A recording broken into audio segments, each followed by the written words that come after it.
Selamat siang, kembali bersama saya Monica Haryono. Saya sekarang berada di Kebun Binatang Surabaya. Kali ini saya akan membahas mengenai Kebun Binatang Surabaya dan bagaimana pengelolaannya yang dipegang oleh swasta atau pemerintah. Mari kita simak.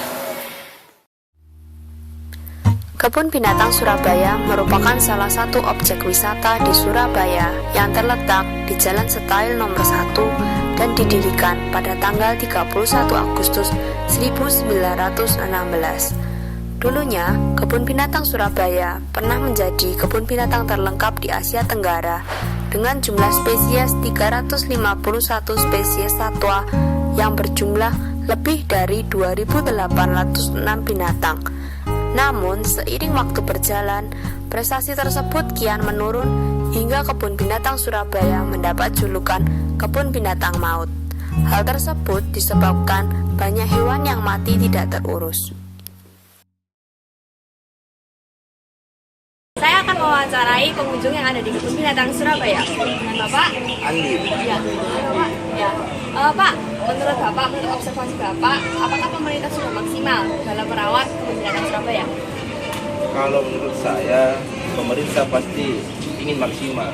Cuman ketika bicara maksimal, pasti bicara anggaran. Dan anggaran itu nggak mungkin semuanya untuk kebun binatang ini. Masih perlu banyak APD yang diserap untuk yang lainnya. Kalau dibandingkan dengan swasta bagaimana Pak? Ya pasti kalau bicara swasta, ya pasti swasta lebih bagus. Karena ketika dikelola swasta, pasti swasta lebih mengutamakan ya kayak kebersihan, hewan-hewannya, limpul, apa semua kan, dan kesehatan binatangnya. Nah, cuman pasti ketika bicara di komersial kan pasti biaya masuknya besar. Oh iya. Kalau menurut Anda?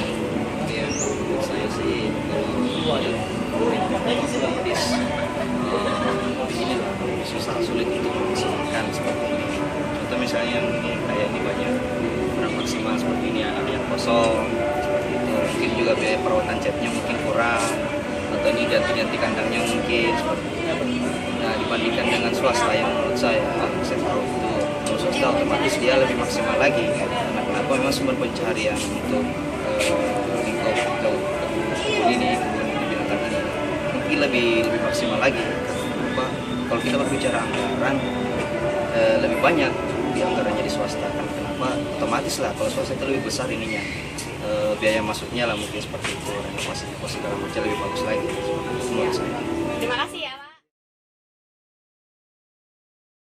Sekarang saya ada di kantor sekretariat Kebun Binatang Surabaya.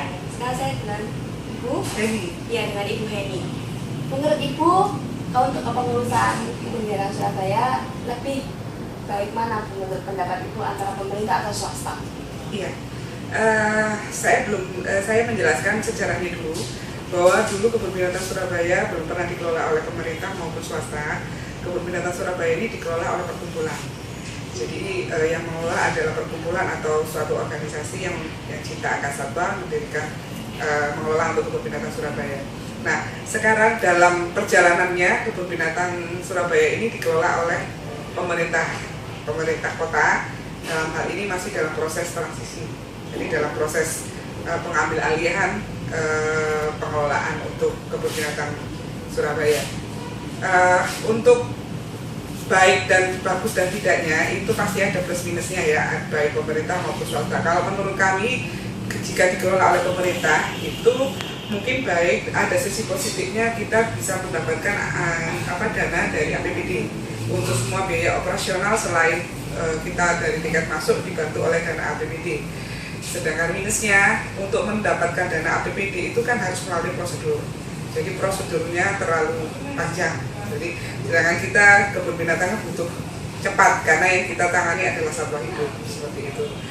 Untuk kemajuannya pun mungkin tidak bisa cepat, mungkin kemajuannya step by step ya, bertahap. Jadi untuk pembangunan dan sebagainya. Sedangkan kalau dikelola oleh swasta murni itu pasti akan berkembang lebih cepat, lebih baik. Maksudnya pembangunannya lebih bagus dan ditatanya juga lebih modern karena swasta murni. Terima kasih ya Bu. Sama-sama. Demikian sekilas info dari Kebun Binatang Surabaya.